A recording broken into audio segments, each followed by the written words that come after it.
Hello and welcome to Devil's Advocate. India's decision to set up an anti-terrorism institutional mechanism with Pakistan and the language used to justify it have created a storm of controversy. With me to talk about both issues is the National Security Advisor M K Narayanan. Mr. Narayanan, let's start with the language used by the Prime Minister to characterize Pakistan at the time when he agreed to the setting up of this anti-terrorism mechanism. He said Pakistan was a victim of terror. He added, terrorism constitutes a threat for both countries. Does that suggest that India no longer looks upon Pakistan as a perpetrator of terror, but a country that in a sense is an equal victim and on par with India as a battle against terror? I think you are stating a lot more than what the Prime Minister really meant. What he did say, and I think what he intended to say, was that there have been terrorist incidents in Pakistan. President Musharraf himself has been the victim of terrorist attacks. He was certainly not equating what is happening in Pakistan with what's happening in India. What he did say was a fact, the fact that there have been terrorist incidents in Pakistan. He just mentioned a fact. He wasn't making a value judgment.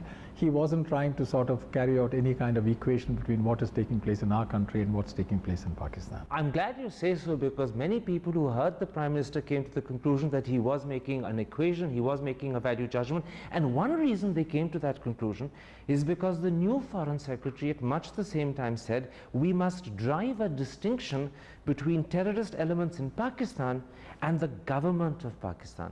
Now this contradicts what Farooq Abdullah, as Chief Minister of Jammu and Kashmir, has said. He says that in fact the ISI is responsible for arming and supporting the jihadi groups. It contradicts what the Police Commissioner of Bombay has said, who claims that the ISI is responsible for the Bombay blast. So who do we believe? The Police Commissioner of Bombay, Farooq Abdullah, Ghulam Nabi Azad, or the Foreign Secretary? I think the Foreign Secretary has a formidable list of people to contend with. No, I think the Foreign Secretary has just come from Pakistan. He was making again a statement. I don't think if the question that was posed to him, saying that is the situation in India or the terror situation in India comparable with what is taking place in Pakistan, I'm quite sure he would say something entirely different. I think he did make a statement saying that as a Foreign Secretary, if he makes a statement that the government of Pakistan is responsible, he will be called upon to say, all right, produce the evidence. What we are aware very clearly is that there are terrorist elements. They have the support of structures in Pakistan. You would notice that I'm being also very careful about the use of language in this case. And he was making, I think it was more or less one of his first statements. But the fact that the ISI is involved is fairly well known. I think it's not merely a secret as far as India is concerned. I think it's well known the world over. So the ISI's role is fairly. Now in a particular incident or in another particular incident, is the ISI involved is sometimes very difficult. But as far as the Bombay Police Commissioner is concerned, the involvement of the LET, which is closely linked to the ISI, has been proven by the investigation. So I suppose the Bombay Police Commissioner is right. I would say that the Foreign Secretary was being careful in his choice of words as far as what he said. And I think Dr. Farooq Abdullah is well known for his very clear, unambiguous statements. But you know, you use a very careful language here. You said that the Foreign Secretary was being careful. Actually, your critics point out that by perceiving Pakistan in the language that the Prime Minister and the Foreign Secretary used, India has suffered a strategic setback. One of your successors as head of the Intelligence Bureau, Ajit Doval, has gone on record to say India suffered its first strategic setback in the fight against terrorism by certifying that Pakistan is not an aggressor but a state aggressed upon. I do not wish to comment on what my former colleague has said. First and foremost, I don't quite understand what he meant by a strategic setback. I think the world has recognized the fact that India is a victim of terror, that much of the, or most, if not all the terror is coming from across the border. The country which is identified as the aggressor in this matter is Pakistan.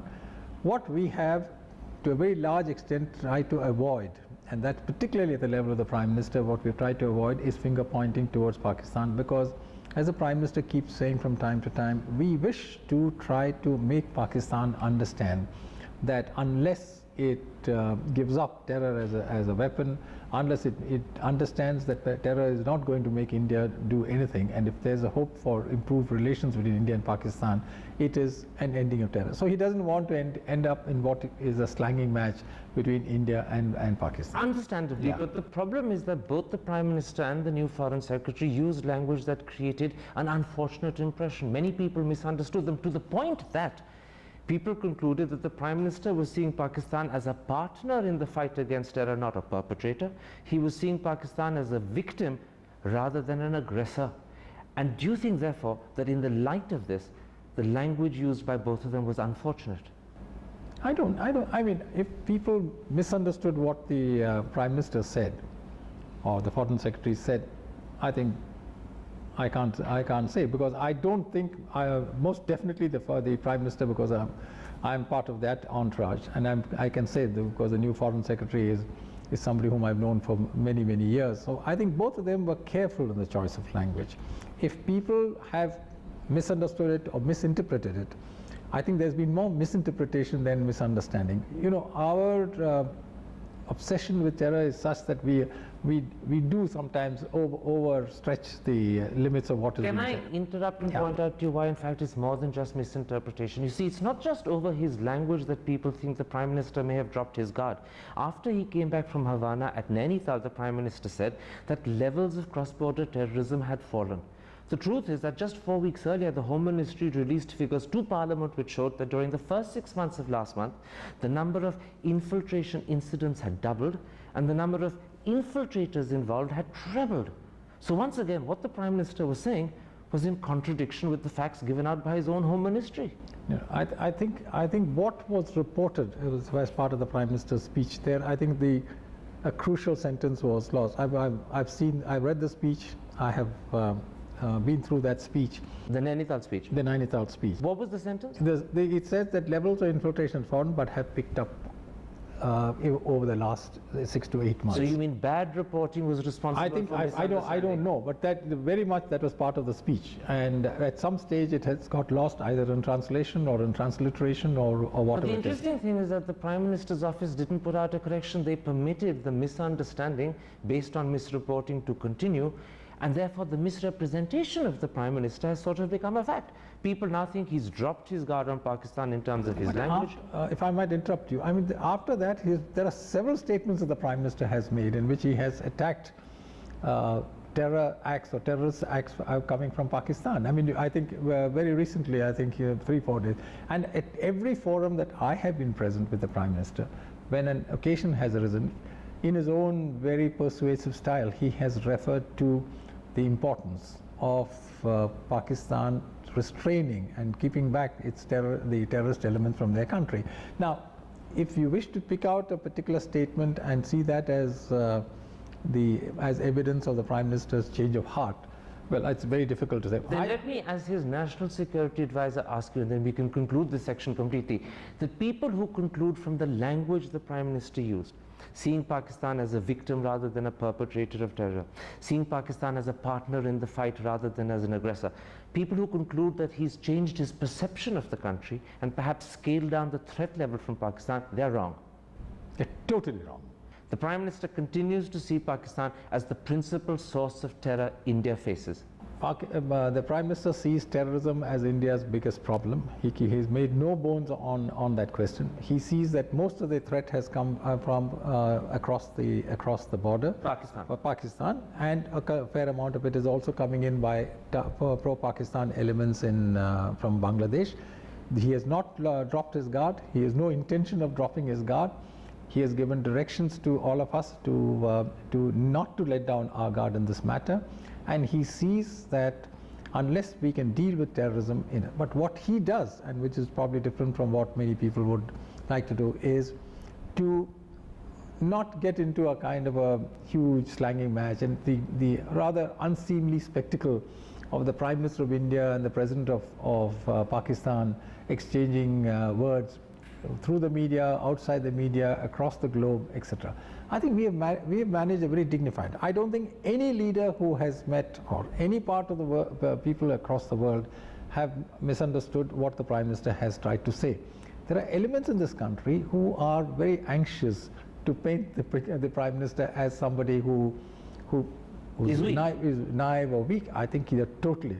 I've dealt with now, I think this is the sixth Prime Minister I've dealt with. I find that he's very clear in his mind as to where exactly India's interests are. So in a word, you're saying he's strong on terror, but he's dignified in his approach. Exactly. I think I couldn't have put it better. Let's take a break at that point. I want to come back and talk to you specifically about the anti-terrorism institutional mechanism. As you know, it's faced a lot of flack.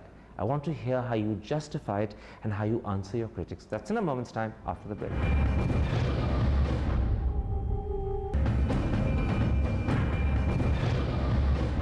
Welcome back to Devil's Advocate and an exclusive interview with the National Security Advisor M K Narayanan. Mr. Narayanan, let's come to the anti-terrorism institutional mechanism that India and Pakistan have agreed to set up. This assumes that Pakistan has changed its attitude to terror as a weapon or a lever to use against India. Do you really believe that to be the case? I again fall back on what the Prime Minister says, trust but verify. Well, Reagan said it too before that. Yes. So, well, I don't want to. Is this a lesson we've learned from the Americans? No. I don't think so. But trust and verify, I think, is a good way of dealing with Pakistan. There were various options that we went through, and one of the things we thought was let us give a long rope to Pakistan, where in a particular instance of a major terrorist incident where we have what we regard as definite proof of Pakistan's involvement or the involvement of terrorist outfits in Pakistan, and since we are not prepared to do hot pursuit and that kind of stuff, then we thought we could let us see what Pakistan does with the evidence that we give them.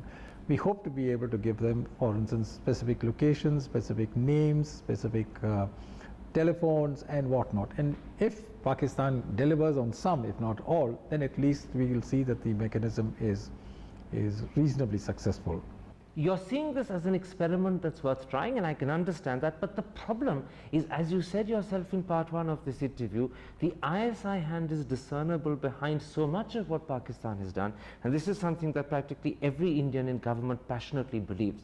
Then how can the same people be cooperative in a meaningful sense in an anti-terror mechanism? Surely the ISI can't be both perpetrator and solution at the same time. I would think this is Pakistan's dilemma, not ours. I mean, we have said, Pakistan has told us, saying that, right, if you give us the evidence, we will help you with the investigation. We are giving them an opportunity to prove what indeed what they have said in words. So I think from our point of view, we see it as an opportunity. Except for the fact that the people you're going to give the evidence to are the very people who perpetrated the terror in the first place. Well, if every time we give them the information, if you get a negative answer, then we know that the mechanism is not working. Then we'll have to see what we don't do. But the first thing what we want to do is to put Pakistan on, what do you say, on guard, say, not sorry, Pakistan on a spot, saying that, all right, this is the evidence, this is the information, come back to us with kind of. Right, if it's possible in the first case, in the second case, it may they may come back. If it happens in every case, we are clear that the mechanism is not working. We can also tell Pakistan and the rest of the world that there is no point in talking to them. They do not understand the language of. I get the clear impression that you're prepared to give Pakistan 2, maybe 3 chances to prove that it will cooperate, but if it continues repeatedly, then you will call this off. Yeah, if once, I don't say about 2 or 3, or that depends on what happens, but once we feel that the mechanism is not working, we'll call it off. Your big opportunity will be when you give Pakistan the evidence you believe you have of ISI involvement in the Bombay blast. When exactly do you propose to formally present that evidence to Pakistan? We have much of the evidence, but there are, I mean, in the case, for instance, of quite clearly the Mumbai blast that is the place where the most recent evidence would be available. There are certain legal issues which we have to sort of clarify. As soon as the legal issues are clarified, we should be able to present the evidence.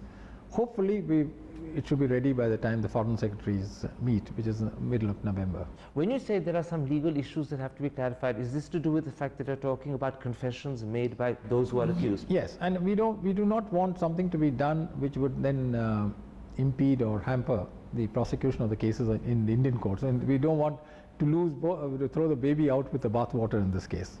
All right, your target date is the meeting of the two foreign secretaries, which is scheduled for the 13th and 14th of November.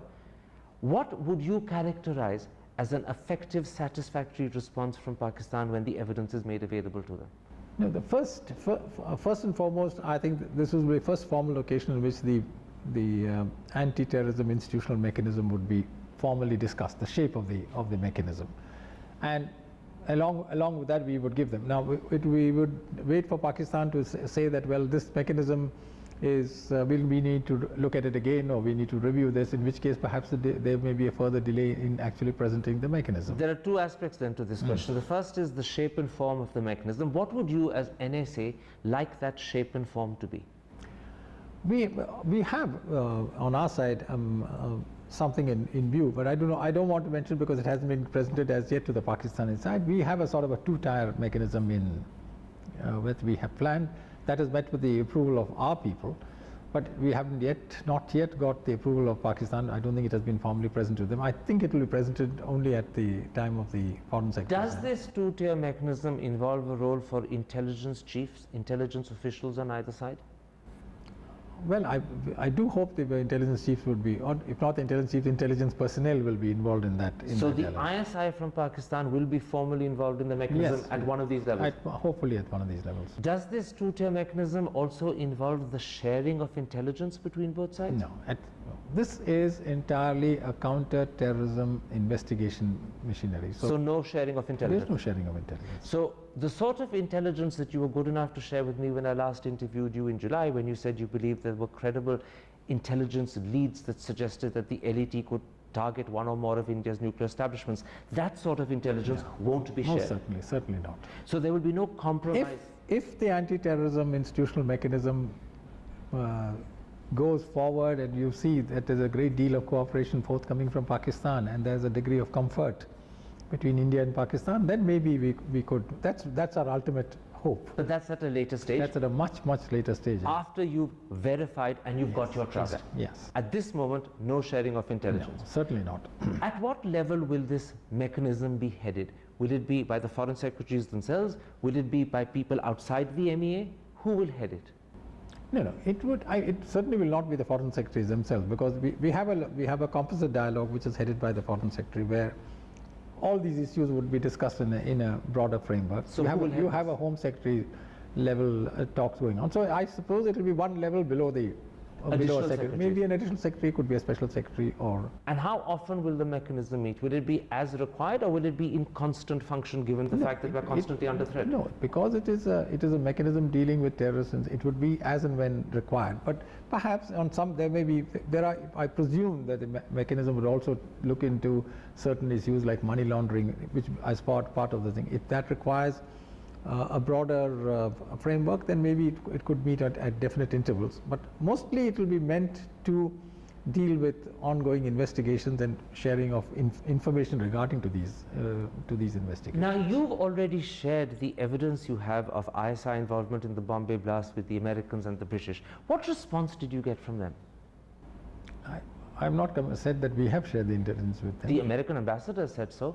And I believe that officials in London said the Prime Minister had made and shared with Mr. Blair when he met him in London the same evidence. We have never, at least as far as I'm aware, there is no evidence as yet been formally supplied to we have given them the details. Now, there's a lot of difference between evidence and the details. As far as evidence is concerned, then there are items regarding interrogation reports, etc., which may be needed too. So when you are going to give, we will give the information to we will first give it to the Pakistanis, because otherwise it will look as if we are doing a sort of a propaganda stunt. We will provide evidence to the Pakistanis. Whether we will share the same thing with the Americans, it's a political decision. So newspaper reports that you've already shared it with the Americans are actually inaccurate? Yeah, the information might have been, would be there, but the evidence has not been shared. No.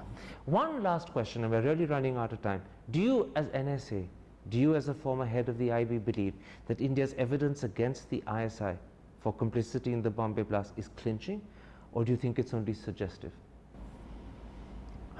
As a former director, as a director of the Intelligence Bureau, as a national security advisor, I think it is as good evidence as you can possibly get in a terrorist case. I mean, whether it's clinching, I think it's really for the courts to to. I think we have connectivity, we have linkages, we have confessions, we have number of arrests made on the basis of confessions, which is pretty good, and I think it is. But there are pieces of the puzzle which are not available. If the courts think that they require the full picture, maybe it may be difficult. So I would be hesitant to say we have clinching evidence, but I think we've got pretty good evidence. Mr. Narayanan, a pleasure talking to you on Thank Devil's you. Advocate. Thank you very much.